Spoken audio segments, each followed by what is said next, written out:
But Libertarian.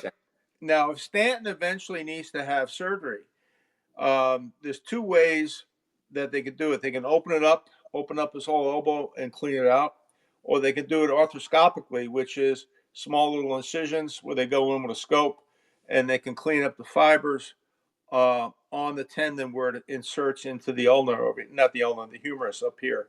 So, but if it's a bad tear and it's off the bone, can they do arthroscopic if they have to reattach it to the bone?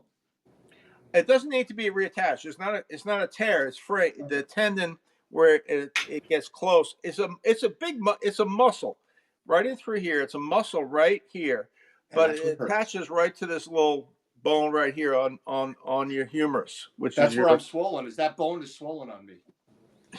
Yes, swollen bone.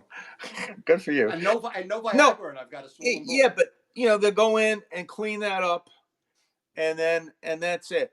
And then they have to pretty much cut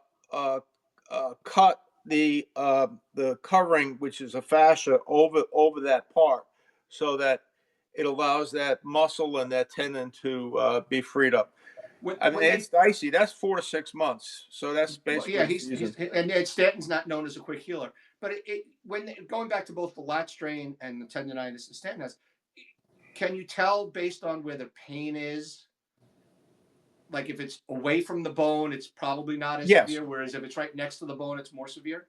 Yes. Yeah. And then it's tendon. If it's close to the bone, because tendons attach muscle to bone, whereas muscle is just it's just red muscle, and that heals with rest pretty rapidly. But if it's a tendon issue, then like if it's high, like I said, and that was my concern. If you have a pain in this part of your arm, as opposed to up here at that ball point that you were talking about, the odds are that's more muscular. More muscle. Tendon. Yeah. Okay.